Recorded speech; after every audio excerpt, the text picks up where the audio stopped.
In the year 2417, Earth was no longer a bright beacon of the galactic core, nor a political force in the sprawl of empire. It had become something else entirely, a locked world. After centuries of expansion, endless alliances, and painful betrayals, humanity made a choice that shocked the galaxy. It shut its doors. No ships in, no ships out. The great tearing defensive ring known simply as the Wall was deployed around the Sol system.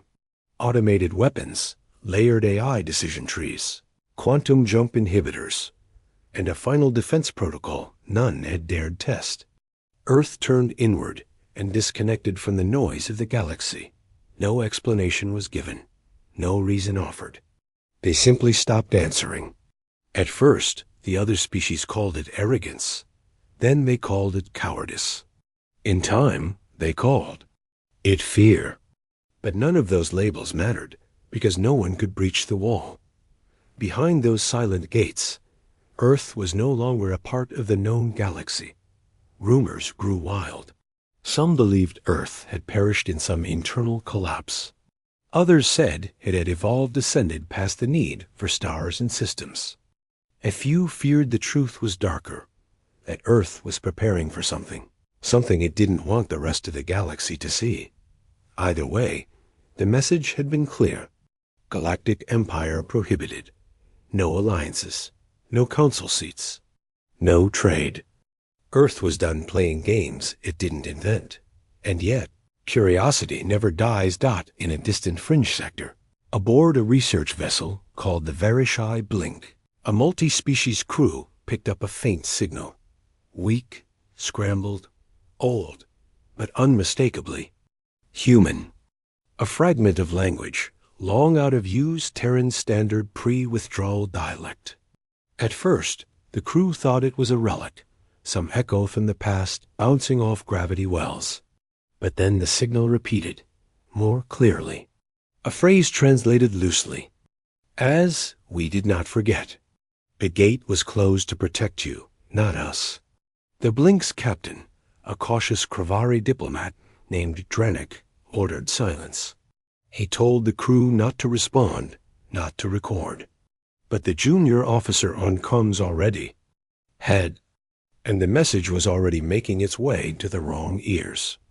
2 weeks later, ships from the Outer Council arrived not to investigate, but to exploit. If Earth was broadcasting again, even by accident, then perhaps it had let its guard down. Perhaps the wall had cracks. The Council dispatched 2 infiltration vessels, claiming they were research ships. In truth, they were hunter probes, loaded with stealth tech and breach drones. Their mission, test Earth's defenses, see if the old world still had teeth. They reached the outer edge of the wall in 3 jumps. Nothing moved. No turrets activated. The surface of the massive ring looked abandoned, its lights flickering like a derelict.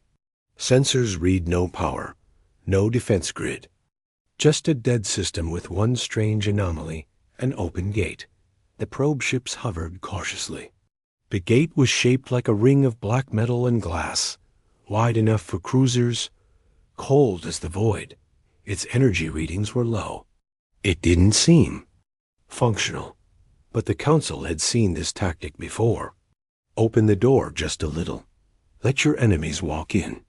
Then close it behind them. Trap them. Crush them.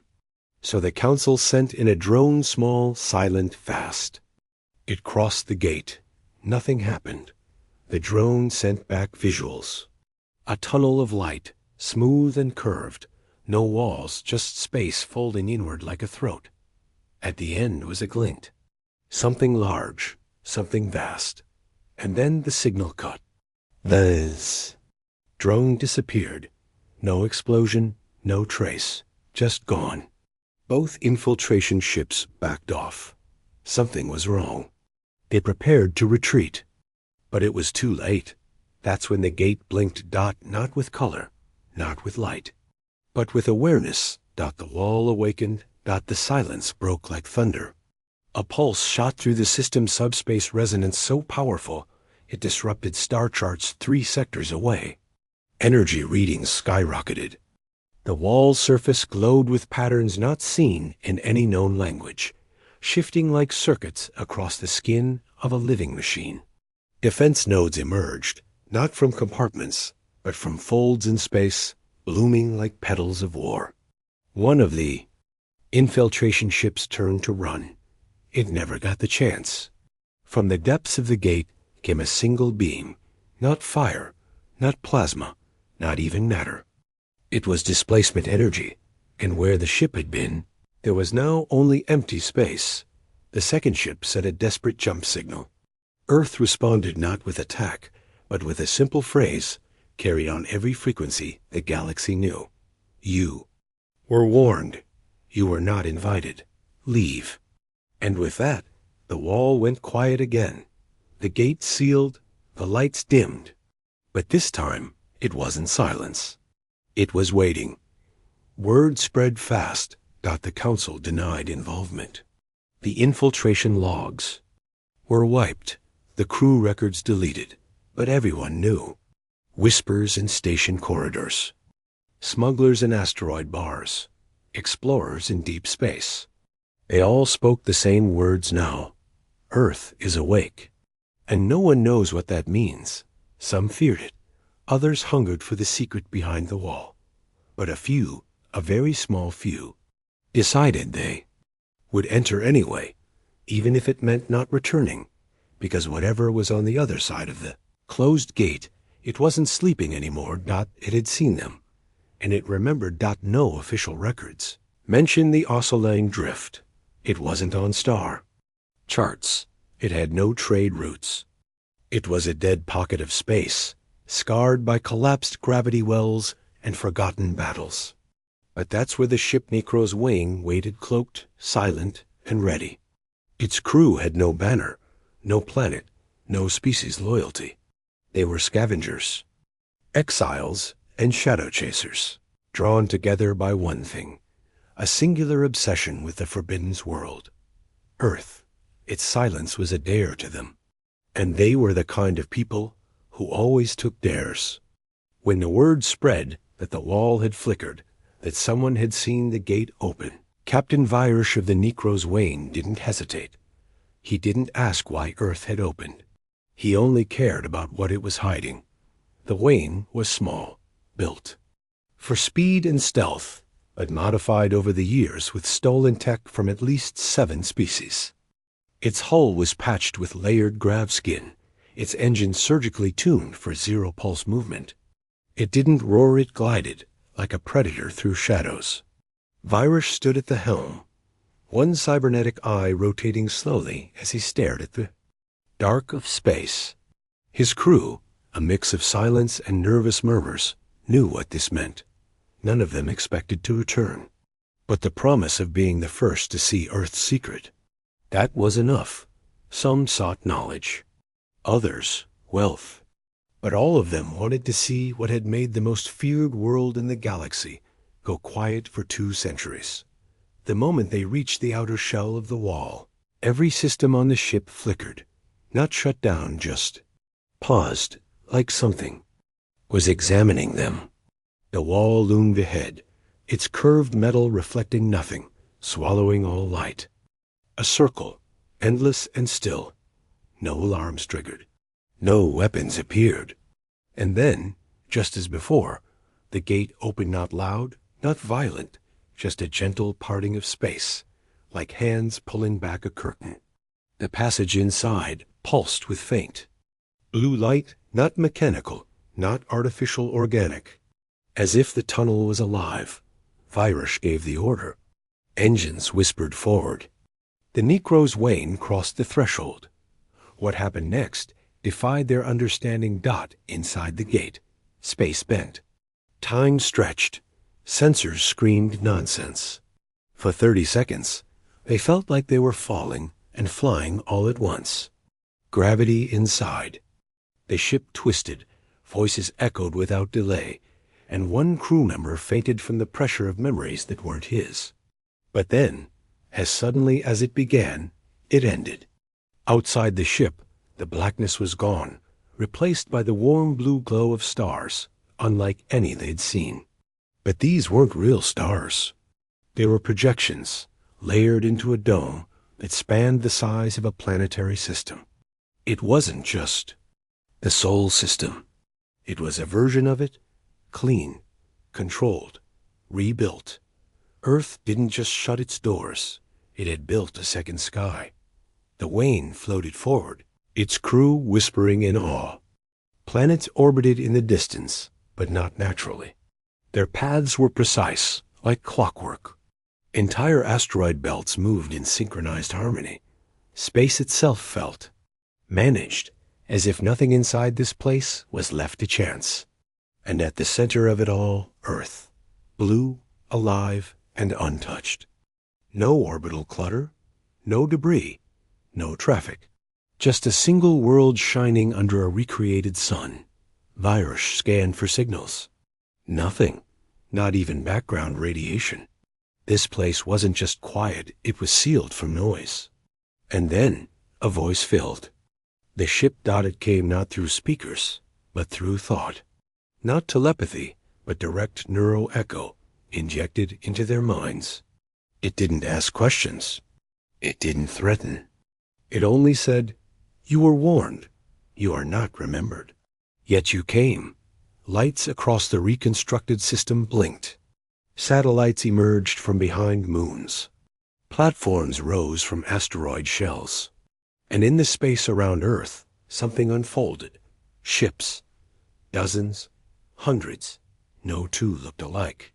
Some resembled wings made of crystal. Others, rotating metal spines glowing with solar energy.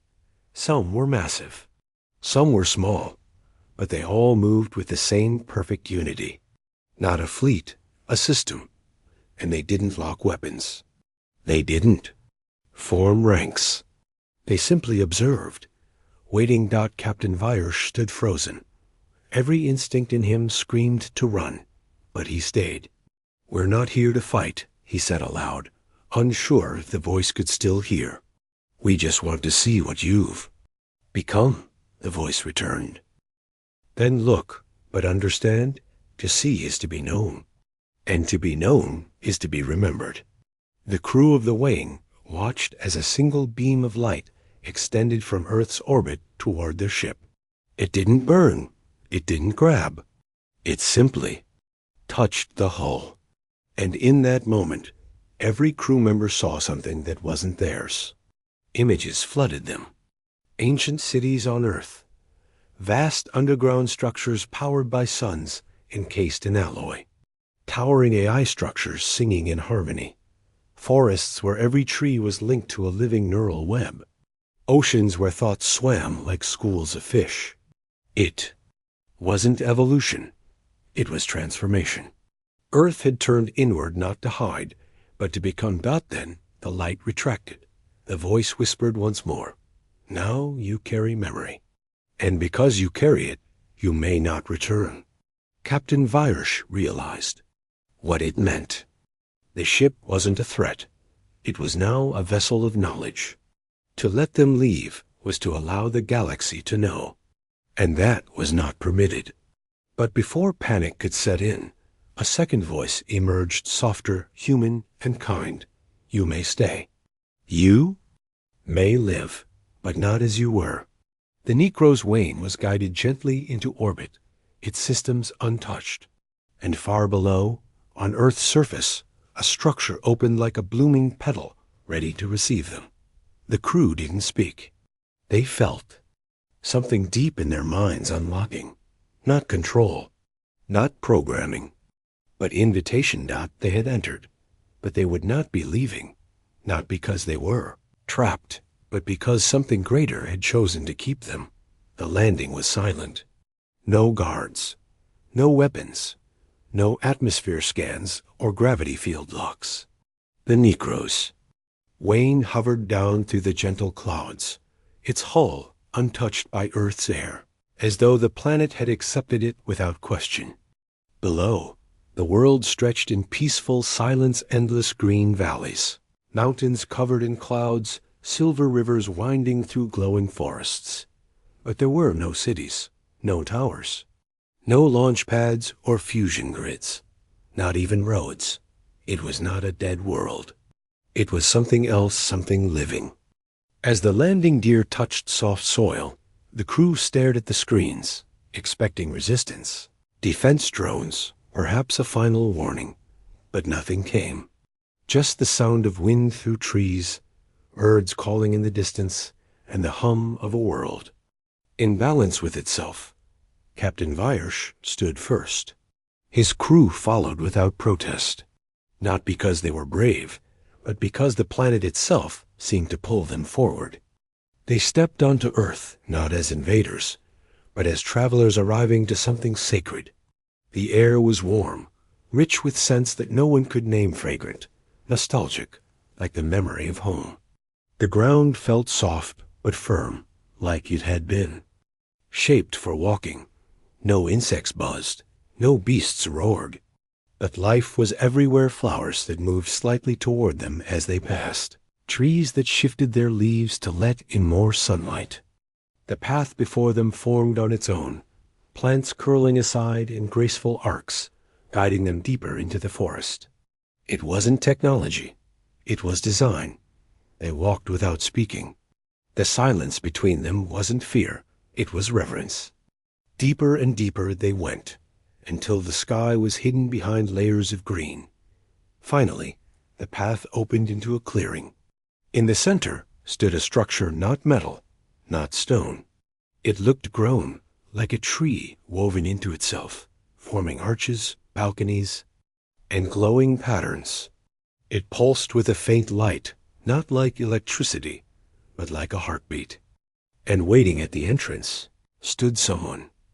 She was human, but not as they knew it, not tall. Eyes that shimmered with shifting color. Hair that moved faintly, even in still air. Her presence was calm, not commanding, but complete. She wore no armor. She held no weapons. But the moment their eyes met hers, every crew member knew this was not someone you could lie to. Not because she would punish, but because she would understand. And that was worse. "You've come far," she said, her voice soft and clear, like water over stone. "And now you've seen, so we must speak." Viersch stepped forward. He didn't bow, but he lowered his eyes. "We thought Earth was gone, or broken, or asleep," she smiled gently. "We were never asleep. We were growing." They followed her into the structure. Inside, it was bright, but not from lights. The walls glowed with strands of color, like sunlight trapped in vines. The space was open, shaped not by tools, but by thought. There were no control panels, no terminals, just living surfaces, responsive and aware. She led them to a room with no ceiling, where the sky shimmered above like a painting. They sat, not because they were told to, but because it felt right. She began to speak, not with pride, not with warning, but with memory. "We closed the gates because we saw the pattern. Every empire rises, then it forgets, then it devours. You are not the first to forget, but we chose not to follow. We ended the pattern." She told them how Earth had withdrawn, not from fear, but from choice. How they'd abandoned planetary expansion, political games, and military races. Instead, they turned inward, studying not stars, but themselves. They merged biology with understanding, technology with respect.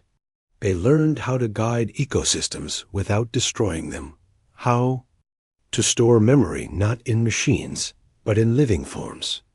They built cities that walked, oceans that healed, and minds that could hold history without needing to rewrite it. "We did not vanish," she said. "We became something the galaxy was not ready to see." Viersch asked, "Why show us now?" She looked at him, not through him, but into him. "Because you came. Because you saw not to conquer, but to understand. And because memory must eventually return to the stars." One of the crew, a young Tarlan pilot, asked quietly, "Are we prisoners now?" The woman turned to him, kind but firm. No, but you cannot leave as you are. You've touched Earth. You've walked among memory. That changes you. If you return, others will follow, and they will not come like you. Silence again. Each crew member knew what that meant. They had crossed a boundary that could not be uncrossed. But then she made them an offer. Stay, not as exiles, but as part of something new. Earth no longer needs to hide. But we will not shout. We will not command. We will grow, and you can grow with us. It wasn't a demand, Dot. It wasn't a trap, Dot. It was an invitation. Some wept. Some smiled. One simply sat, overwhelmed. They had come seeking truth. They had found home. Far above, in Naka. Reconstructed sky, the flame posts shifted one for each visitor now marked, encoded with their names, their journey, and the moment they chose to stay. The galaxy wouldn't see warships flying out of Earth. It wouldn't see broadcasts or ultimatums. But soon, in quiet places across the stars, people would begin to dream of forests they'd never walked, skies they'd never seen. Earth's memory was waking again, not with fire, but with seeds. They called them seed echoes, brief signals that slipped through the dark, hidden beneath gravitational anomalies and folded into static channels. No two were the same. Sometimes they sounded like wind passing through stone, sometimes like laughter echoing in water. But every species that heard them felt the same thing: memory. Not theirs, not known, but ancient and true. At first, no one believed they came from Earth. The old world had been quiet for too long, and even its awakening after centuries was wrapped in silence. But when the third signal reached the Telari archives and translated itself using no known codec, revealing the exact words of a speech lost to history, people began to listen. What made the galaxy panic wasn't warships or ultimatums. It was recognition. Earth was not sending orders. It was sending reminders. Moments the galaxy had chosen to forget. Treaties broken. Species abandoned. Entire colonies sacrificed for power and then scrubbed from records. Now those records were reappearing precise, flawless, undeniable. Whole worlds stopped what they were doing just to verify what the seeds claimed. Every time they were right. And every time they came with a closing phrase burned into the signal's end. We do not accuse. We remember. The council, what remained of it, convened in desperation. The last time they had ignored Earth, it vanished. This time it had returned, but not as a voice at their table. It had become something else, the galaxy's memory. And memory was harder to kill than any fleet. Panic spread across governments. Were these broadcasts threats? Psychological warfare? Soft invasion? But no answer came from Earth. They didn't reply to questions, didn't respond to envoys, didn't speak unless they chose to. And the seeds kept falling gently, without pattern, touching not governments, but people, farmers, teachers, explorers, each chosen without logic, as if the seeds had decided who needed to know. The results were always the same. Recipients changed. Not controlled, just awakened. They began to speak of justice, of rebuilding, of truth, and no one could stop them. On the mining world of Herex 2, a child received a seed while playing among discarded tech. She was 8 years old. Within 2 weeks, her voice had triggered a movement that ended 3 generations of corporate control. On a drifting station near the Varn Rift, a former council soldier found a seed hidden in a wreck. Within hours, he transmitted a broadcast across 56 systems, exposing a series of buried council war crimes. He wasn't arrested. He was welcomed. And slowly, quietly, cracks began to spread across the old power structures. Not with guns, with memory. The strange part? No Earthships ever arrived. No diplomats, no threats. Just seeds, some wondered. If the seeds were even coming from Earth at all, maybe it had simply planted the knowledge, and now it grew on its own. Maybe Earth didn't need to act anymore, because the galaxy had become its garden. And gardens, when left alone, remember how to grow. But not everyone welcomed the change. In the cold systems of the Vorex Dominion, where fear still ruled and order was law, the seeds were declared forbidden. The Dominion feared the truth, for their power had been built on the Council's betrayal. They sent ships to the outer edge of the wall, broadcasting demands, threats, even bribes. Earth answered with silence.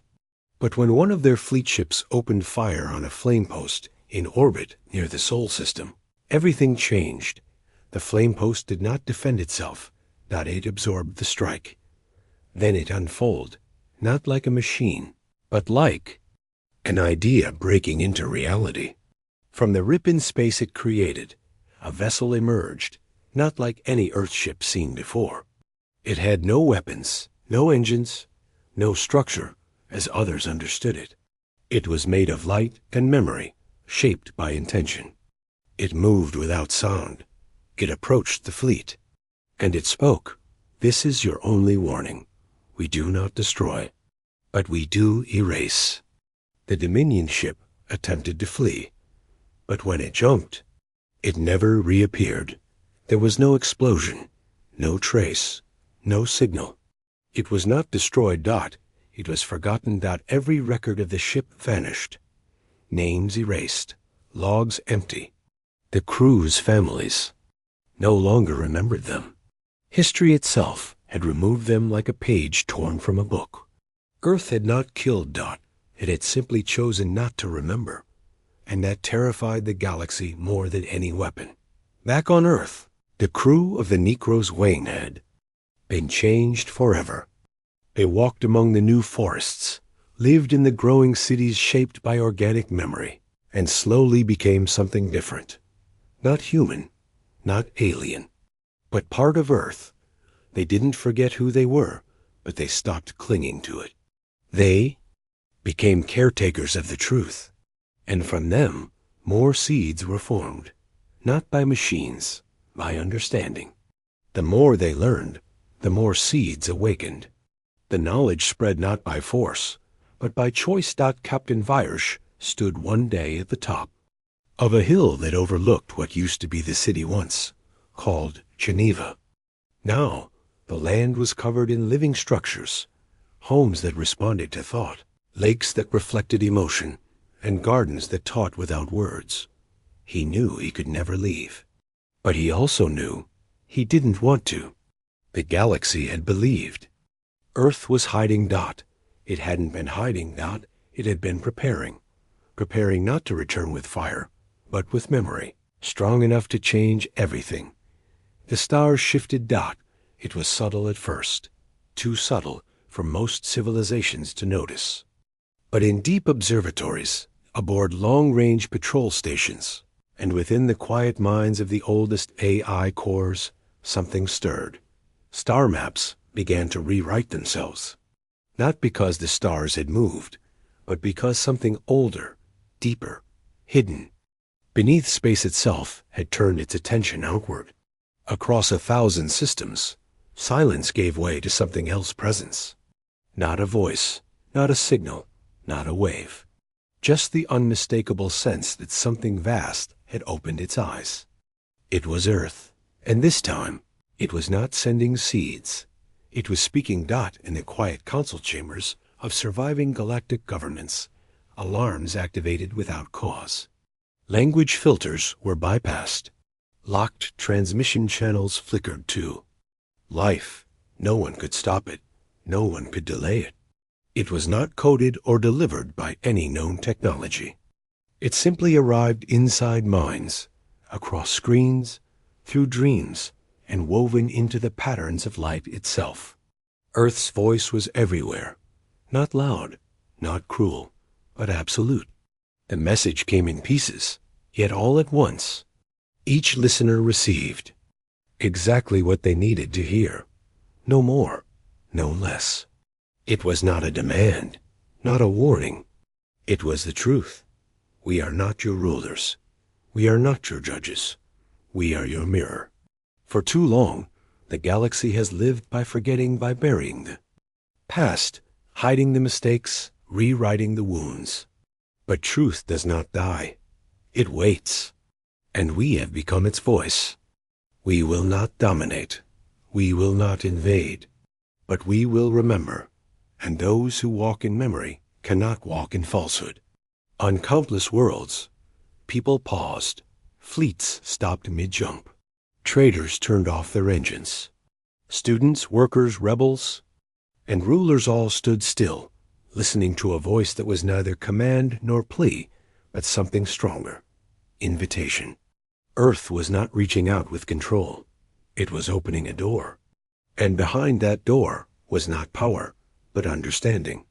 For those who chose to listen, Earth offered something the galaxy had not known in eons: clarity. But with it came a price. To remember is to change. To carry truth is to leave behind comfort. You may stay in forgetting. You may deny what has been, but you may not walk with us if you do. Those who choose truth will find us, not in systems or stations, but in memory itself. We will not come to you. But when you are ready, you will come to us. And then, as quickly as it had come, the voice was gone. No ships arrived. No fleets followed. But something deeper had changed. On the storm-torn world of Glavari X, the last of the imperial governors earned his own records and ordered reparations to cities buried by conquest. On the quiet moon Eshin 3, a lone technician resigned from the last memory suppression program and began rebuilding the original planetary archives by hand. On space stations once filled with corruption and silence, people gathered to retell stories the Council had erased: family names, lost battles, languages no longer spoken. Not because Earth had ordered them, but because they wanted to remember. Not all were ready. The Varex Dominion collapsed within weeks. Their leaders, unable to stop the memory flood, turned on one another in fear. Their great archives were found empty, not because they were destroyed, but because they had never truly recorded anything. Without memory, power was meaningless. Entire systems abandoned them, seeking truth in quiet places rather than in armies. On the edges of the old warfronts, factions once divided by generations of hate now sat at tables under banners made not of politics but of history. They began sharing what Earth had taught them, how to know the past without becoming trapped in it. But not all change was gentle. The last surviving element of the High Order, an elite class who had once ruled entire sectors through secrecy, attempted to unleash an ancient doomsday protocol. They believed Earth's reawakening was a weapon, and only fear could match it. But when they activated their forgotten machine, it did not respond. Instead, it erased itself, not exploded, not failed, just disappeared. When the Order's agents checked their systems, the device was no longer there, not on sensors, not in storage, not even in memory. Their attempt to destroy was simply not remembered. Earth had not retaliated. It had simply chosen to forget the weapon. From orbit above Earth, the Necro's Wain still drifted its crew, no longer the same. They had not aged, not in the way others did. Their minds were filled with timelines, voices, and patterns far deeper than normal thought. They no longer needed machines to record what mattered. They had become living libraries, and through them, Earth listened. One day, as Vyrsch stood on the observation platform above the forest canopy, he felt the shift, the quiet push of space bending beyond the stars. Someone had entered the garden. A ship, old and battered, emerged from folded space, a refugee vessel from the Trelawney reaches. Its hull scarred, its passengers silent. They carried no weapons, only questions. Vyrsch smiled, the first of many. Earth had not opened its gates to rule, but now the stars would come to learn, not because they were forced, but because Earth had shown them how to remember that it wasn't an empire that Earth had built, that it was a mirror, and those who chose to look into it would never be the same.